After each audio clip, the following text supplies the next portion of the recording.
Assalamualaikum warahmatullahi wabarakatuh. Halo, perkenalkan kami dari kelompok 4 akan mempresentasikan tentang mengenai proses fotosintesis C3, C4, dan CA. Kami juga mempunyai judul tersendiri yaitu Strategi cerdas tanaman dalam mengubah cahaya menjadi kehidupan. Berikut video selengkapnya. Teman-teman, bayangkan jika kamu bisa makan hanya dengan berdiri di bawah matahari. Itulah keajaiban fotosintesis, proses ajaib yang mengubah cahaya menjadi energi kehidupan. Tapi, tahukah kamu bahwa tidak semua tanaman melakukan fotosintesis dengan cara yang sama loh? Berdasarkan jalur metabolisme yang digunakan untuk fiksasi karbon, tumbuhan dibagi menjadi 3 tipe utama, yaitu C3, C4, dan CAM.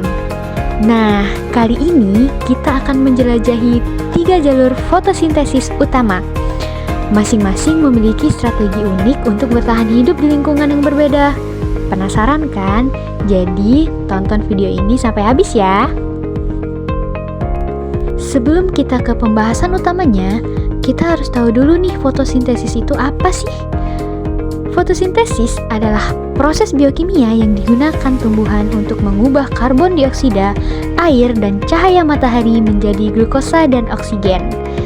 Reaksi umumnya yaitu 6CO2 plus 6H2O plus cahaya direaksikan lalu menghasilkan C6H12O6 plus 6O2.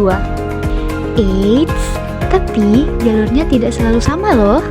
Mari kita mulai dari yang paling biasa kita temukan. Pernahkah kalian bertanya-tanya bagaimana tanaman seperti padi dan gandum menghasilkan makanan mereka? Nah, di slide ini kita akan membahas tentang tanaman C3, yaitu tipe fotosintesis yang paling umum di dunia. Pertama-tama, apa sih tanaman C3 itu?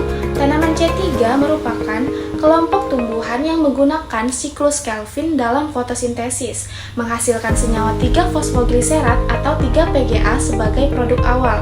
Contoh dari tanaman C3 itu yaitu termasuk padi, gandum, dan kedelai. Tanaman C3 berkembang optimal di iklim sedang dengan suhu sekitar 15-25 derajat Celcius, ketersediaan air yang cukup, dan intensitas cahaya yang sedang. Lalu bagaimana sih proses fotosintesis tanaman C3? Pertama, karbon dioksida difiksasi oleh enzim Rubisco menjadi 3-PGA. Nah, 3-PGA ini diproses dalam siklus Kelvin untuk menghasilkan glukosa. Selanjutnya, kelebihan dan kekurangan.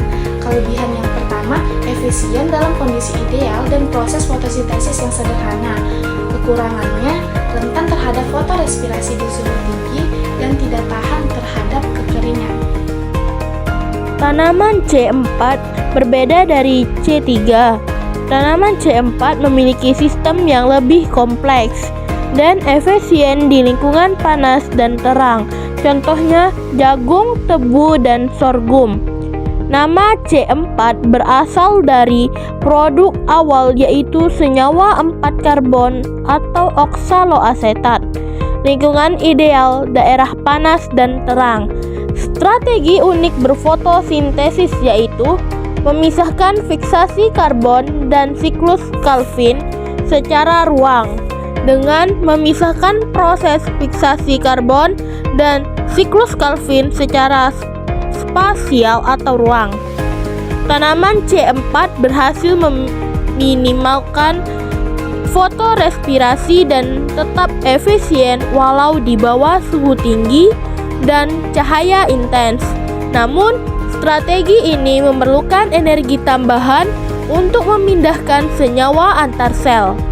CO2 pertama kali difiksasi di sel mesofil oleh enzim PEP karboksilase atau tidak bereaksi dengan O2.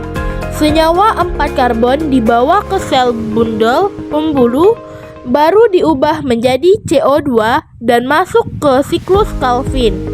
Kelebihan: minim fotorespirasi, efisien di suhu tinggi. Kekurangan: butuh lebih banyak energi ATP untuk transport senyawa karbon. tanaman CAM memiliki adaptasi luar biasa terhadap lingkungan yang sangat kering, seperti gurun, contohnya kaktus, lidah buaya, dan nanas. CAM adalah Crassulaceae acid metabolism. Lingkungan ideal yaitu gurun, tempat dengan air yang sangat terbatas. Strategi unik yaitu memisahkan fiksasi karbon dan siklus Calvin secara waktu. Di malam hari, stomata terbuka, lalu CO2 difiksasi dan disimpan sebagai asam organik. Di siang hari, stomata tertutup. Untuk hemat air, asam organik dipecah untuk melepaskan CO2 untuk masuk ke siklus Calvin. Kelebihan, sangat hemat air. Kekurangan, pertumbuhan lambat karena prosesnya lambat dan tergantung penyimpanan malam hari.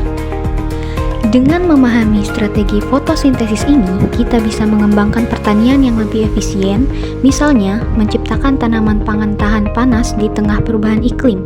Tumbuhan mengajarkan kita bahwa keberhasilan bukan soal siapa yang paling kuat, tapi siapa yang paling bisa beradaptasi. Demikian presentasi dari kelompok 4. Semoga dapat menambah ilmu pengetahuan dan bermanfaat bagi kita semua. Kami tutup. Wassalamualaikum warahmatullahi wabarakatuh.